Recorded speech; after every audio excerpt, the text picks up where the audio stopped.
नहीं नहीं, आप उसको उमेश जी, उसको अच्छे शब्दों में उसको इज्जत मत बख्शिए। आप ये कहिए बहुत मैच्योर हैं और ये बहुत धूर्त हैं। आप कहिए बहुत धूर्त हैं, बहुत चालाक हैं, बहुत भ्रष्ट हैं, बहुत अनैतिक हैं, बहुत गिरे हुए हैं, बहुत नीच हैं। ये मैं कह रहा हूं, आज ऑन रिकॉर्ड में कह रहा हूं, ये बहुत नीच हैं। ये पूरी व्यवस्था नीच है, ये पूरी व्यवस्था गिरी हुई है, ये पूरी व्यवस्था भ्रष्टतम है। आपने अभी ये सवाल उठाया उमेश जी, भाई शाम को उनका बेल खारिज हुआ है, रातों रात पिटीशन लग गया और सुबह में सुनवाई शुरू हो गई। एक और आप लॉयर हैं, आप खुद फाइल लेकर के घूमते रहते हैं, आपका पिटीशन रजिस्टर ही नहीं होता। भाई आप कह रहे हैं ना, मैं तो कह नहीं रहा हूं, मैं नहीं कह रहा हूं ना। हाँ, मैं आम आदमी की बात कर रहा हूं।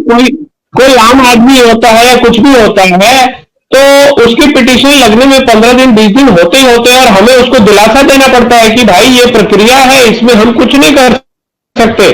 चाहे उसको अरेस्ट किया जा रहा हो, चाहे उसका घर टूट रहा हो, चाहे उसकी जमीन छिन रही हो, चाहे उसकी नौकरी जा रही हो, कुछ भी हो रही है, हम उसको एक दिलासा, एक खोखला दिलासा देते हैं कि ये प्रक्रिया है।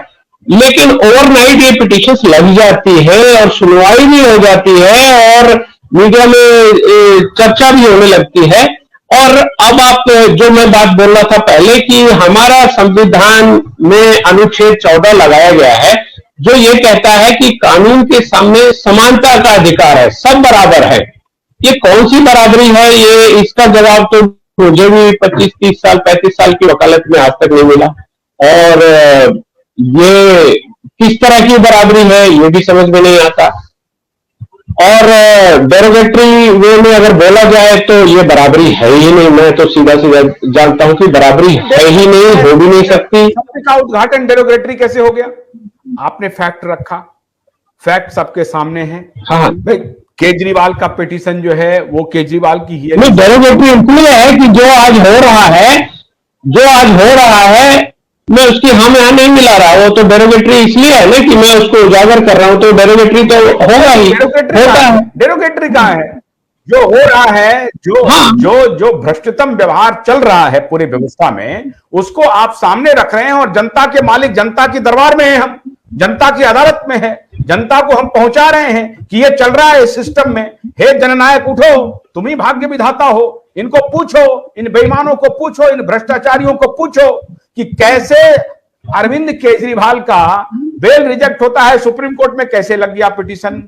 और एक उमेश शर्मा फाइल लेके घूम रहे हैं। दिशा सालियान सुशांत का केस 4 साल हो गया है, किसी को कोई नहीं पड़ी है और सुप्रीम कोर्ट का चीफ जस्टिस मौन व्रत किए हुए हैं। उसके बाद वो मंदिर मंदिर घूम करके कहते हैं कि न्याय का ध्वजवाहक होना चाहिए। कौन लेगा न्याय का ध्वज? किसके हाथ में है न्याय का ध्वजा? कौन फहरा रहा है न्याय का ध्वज? कोई बताएगा इस देश को? जनता बाउंड्री वॉल पर खड़े होकर के देख रही है नैराश्य भाव से, पूरी निराशा है उनमें, कुछ नहीं दिखाई पड़ रहा है उनको। सुशांत और दिशा की हत्या हो गई है कि सुसाइड है कि एक्सीडेंट है, इसके बारे में देश सिर्फ जानना चाहता है। तो भाई बता दीजिए। एजेंसी जांच कर रही है, सुप्रीम कोर्ट के नजर में है, हाई कोर्ट के नजर में है, पटना सीबीआई कोर्ट के नजर में है, सब मौन है। अरविंद केजरीवाल का बेल फटा लग जाता है। अब मैं ये जानना चाहता हूं सर आपसे कि सिर्फ आपको इस सिस्टम को सुधार की होगा कैसे? क्या आपको दिखाई पड़ रहा एज ए लॉयर? क्योंकि आप तो प्रत्येक दिन फ्रस्ट्रेटेड होते होंगे। हम लोग इंस्टीट्यूशनलाइज हो गए, हमने ये मान लिया है कि हमारे साथ ऐसे ही होगा और हम सबको हम नकली दिलासा लोगों को, क्लाइंट्स को भी देते हैं कि अभी होगा, अगली अदालत में होगा, अगली डेट पे होगा, अगली तारीख पे होगा या होगा।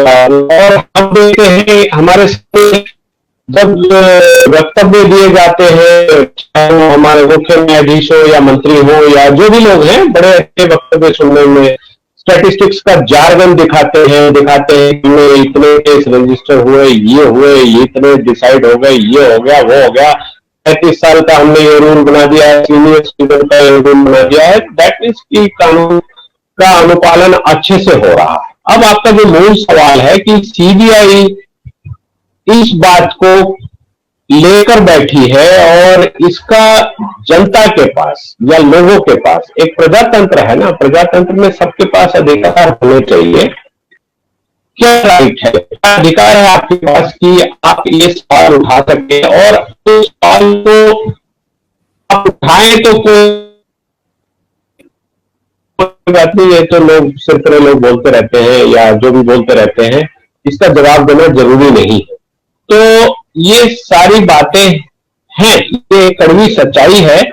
अब आपको इस चीज को जो मैं लीगल सिस्टम में देख रहा हूं कि सेलेक्टिव है, सेलेक्टिव रूप से सीबीआई भी एक्टिवेट होती है, रातों रात पकड़ लेती है, कोर्ट में गए उनको भी अरेस्ट में चले गए और वहां पे ये भी बोला गया, ये भी एप्लीकेशन लगी कि कोर्ट से हम इनको जेल क्यों जाने दें, हम कोर्ट के बगल के कोर्ट रूम में इनको बैठा के इनसे पूछताछ कर लेते हैं।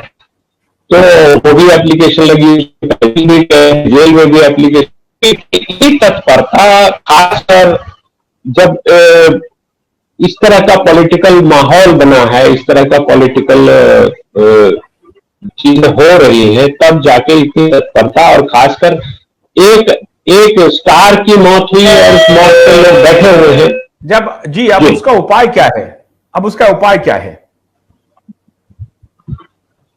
इसका उपाय अब मुझे ऐसा लगता है कि सोशल मीडिया में शुरू हो गया है, आपने शुरू कर दिया है, आप जैसे आपके पीछे पीछे लोग चलेंगे और भी लोग शुरू करेंगे, पूछेंगे। और जो ये हमारी पार्लियामेंट में एक रिपोर्ट जाती है, जो एक स्टैंडिंग कमेटी है, उसमें जो सुप्रीम कोर्ट के या सारी अदालतों का जो कार्रवाई है उसके बारे में बड़े अच्छे अच्छे बातें लिखी जाती हैं या खराब भी लिखी जाती है। तो एक रिपोर्ट है, टेबल हो जाती है, डिस्कशन हो जाती है, एक्शन उस पर कुछ नहीं होता। तो अब जनता तो कम से कम सवाल पूछे ना कि जो वोट देने का जब समय आए, वोट देने की जब बात आए, तब पूछे ना कि ये ऐसा ऐसा हुआ था, इतने ये चीजें रिपोर्ट में हुई थी, तो आपने क्या किया? आप भी उस कमेटी के मेंबर थे या आप भी हाउस में प्रेजेंट थे, आप एमपी हैं, आपने कोई चिट्ठी लिखी हो, कोई सवाल उठाया हो, कुछ किया हो, तो ये सवाल तो पूछना पड़ेगा। आगे जैसे जैसे जनता को जानकारी होती जाएगी, तो ये जो एक हाथ जोड़कर घूमे, 1-2 महीने वोट ले लिया, उसके बाद पार्लियामेंट में चले गए, उसके बाद जब भी कोई सामने आए तो इधर की बात, जब आप एग्जीक्यूटिव के पास जाइए तो वो लेजिस्लेचर पे भेजेगा, लेजिस्लेचर पे जाइए तो वो जुडिशरी पे भेजेगा। गन्ने की कड़ी बुनियाद, जिसे मराठी में खुडक्या और कुछ उत्तर भारत के क्षेत्रों में खुटकी भी कहा जाता है, उसे केवल भोलानाथ का 2-in-1 बैटरी ऑपरेटेड हार्वेस्टर कम ब्रश कटर आसानी से और बिना रुकावट के काट सकता है।